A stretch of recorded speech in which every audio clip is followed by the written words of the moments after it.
वर्तमान 90% राजनेताओं से आपको अलग खड़ा कर सकता है। वर्तमान में 90% राजनेताओं पर आप लीड कर सकते हैं। और जो ऑलरेडी एमपी हैं, एमएलए हैं, पदाधिकारी हैं, यदि उन्हें अपनी सत्ता को बनाए रखना है, उन्हें इस गुण को विकसित करना पड़ेगा। यदि कोई व्यक्ति, नया व्यक्ति है, पदाधिकारी बनना चाहता है, एमपी बनना चाहता है, एमएलए बनना चाहता है, अब तक जो होना था हो गया।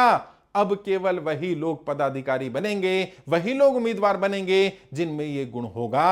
और ये कौन सा गुण है? ये गुण है मंच पर बोलने का गुण, मंच पर दहाड़ने की कला, राजनीतिक रूप से बढ़िया तरीके से भाषण देने की कला। यदि ये गुण आपके अंदर नहीं है, वर्तमान में राजनीति में सफल हो पाना लगभग असंभव है, असंभव होने लगा है। और मैं किसी नेता का नाम नहीं लूंगा, लेकिन आप जानते हैं बहुत सारे नेताओं को जो भारत की राजनीति में थे, अच्छे काम कर रहे थे, शीर्ष पर थे, लेकिन क्योंकि उनके साथ ऐसे लोग आए जिनके अंदर मंच पर बोलने की कला का गुण उनसे ज्यादा था और वो लीड कर गए, वो आगे बढ़ गए।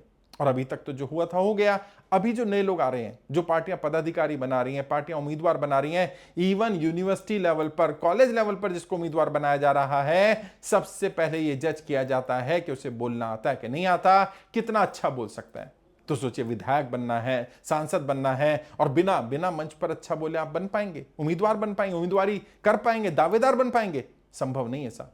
और इस गुण के साथ सबसे अच्छी बात पता है क्या है? यह गुण जन्मजात गुण नहीं है। कोई व्यक्ति ये नहीं कह सकता वो जन्मजात अच्छा वक्ता था। इस गुण को विकसित किया जाता है। कोई माने ना माने, कोई बताए ना बताए, लेकिन ये बात सच है, इस गुण को विकसित किया जा रहा है, लोग विकसित कर रहे हैं। हाँ, ये और बात है, बताते नहीं है। मेरा इंस्टीट्यूशन 2006 से हम लोग ये काम कर रहे हैं, 19 वर्ष हो गया।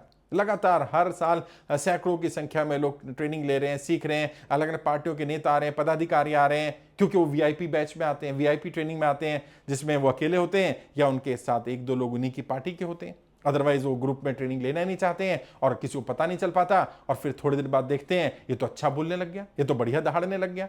और आपकी प्राइवेसी रहनी चाहिए, मैं सहमत हूं इस बात से कि बिल्कुल किसी को बताने की जरूरत नहीं। और मैं कभी नहीं बताता, कभी ना हम किसी स्टूडेंट का नाम रिकमेंड करते और ना किसी स्टूडेंट से कहते कि वो हमारे इंस्टीट्यूट का नाम रिकमेंड करें। लेकिन इस गुण को विकसित करिए, अपने स्तर पर कर लें तो बहुत अच्छी बात है। नहीं होता है तो हम लोग मदद करेंगे, लेकिन मेहनत करनी पड़ेगी। इस गुण को विकसित करना इतना भी आसान नहीं है। कई लोग कहते हैं साहब मैं तो वीडियोस देख के सीख लूंगा, मैं यहां से सीख लूंगा। प्रैक्टिकली पॉसिबल नहीं है।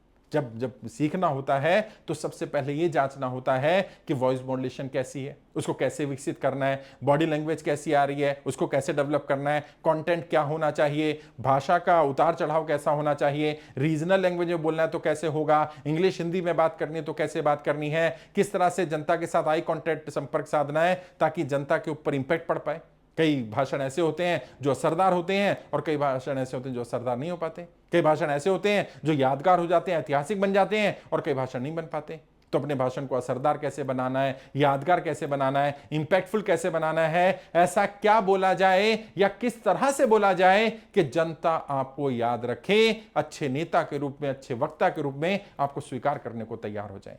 और मैं आपसे पूछता हूं, देश में इतने सारे नेता हैं, आप 50 सांसदों के या विधायकों के या 50 नेताओं के नाम बताइए जो अच्छे वक्ता हैं, और मैं गारंटी के साथ कह सकता हूं 50 नाम आप बता नहीं पाएंगे। मैं ये नहीं कह रहा 50 अच्छे वक्ता नहीं है, ये नहीं कह रहा हूं मैं, 50 से ज्यादा होंगे शायद, लेकिन ज्यादातर लोगों के बारे में नहीं पता, ज्यादातर लोगों को उन 50 के नाम भी नहीं पता। और सांसद विधायक स्तर पर भी बात कर लीजिए, देश में 800 के आसपास सांसद हैं, लोकसभा और राज्यसभा मिला करके। विधायकों की बात कर लें तो लगभग 4,500 विधायक हैं विधान परिषद और विधानसभाओं के मिला करके, लेकिन उनमें से भी 50 भी नाम फेमस नहीं है। तो सोचिए कितना रेयरेस्ट ऑफ रेयर गुण है। और लोग सांसद बने बैठे हैं, विधायक बने बैठे हैं, अब तक जो बनने थे बन गए। आगे अगर बनना है या अपनी सत्ता को बनाए रखना है या अपनी नई पीढ़ी को आगे लेकर के आना है या नए लोगों को राजनीति में आना है, पदाधिकारी बनना है, एमपी एमएलए बनना है, उन्हें इस गुण को विकसित करना पड़ेगा। मुझसे सीखें, हमारे इंस्टीट्यूशन से सीखें, कहीं और से सीखें, यह फर्क नहीं पड़ता। जहां आपको लगे बेहतर हो सकता है, क्योंकि हम लोग 2006 से ये काम कर रहे हैं, 19 वर्ष से ये काम कर रहे हैं, और मेरी तो जिंदगी फिलॉसफी है। मैंने कहा मेरी जिंदगी फिलॉसफी है क्या? हर अच्छे बुरे की तुमको खबर दे के जाऊंगा, चेहरों को पढ़ने वाली नजर दे के जाऊंगा। हर अच्छे बुरे की तुमको खबर दे के जाऊंगा, चेहरों को पढ़ने वाली नजर दे के जाऊंगा, और मैं वो फनकार हुई सदी का, पत्थरों को भी बोलने का हुनर दे के जाऊंगा, दे के जाऊंगा, दे के जाऊंगा। ये मेरी फिलॉसफी है। और मैंने वादा किया है कि ऐसे लोग जिन्हें मंच पे बिल्कुल बोलना नहीं आता, डर लगता है, घबराहट होती है, वो आए और मैं चैलेंज करता हूं कि उन्हें अच्छा वक्ता बनाया जा सकता है। समस्या क्या है? वो कमियां कैसे दूर करनी है, ज्यादातर लोगों को पता नहीं है। लेकिन हाँ, टाइम टेकिंग है भाई, 3 महीने मिनिमम लगेंगे। अगर आप फास्ट ट्रैक में कहेंगे तो हम 5 दिन लगातार करके ट्रेन कर देंगे, उसके बाद हर महीने रिव्यू के लिए आ जाना।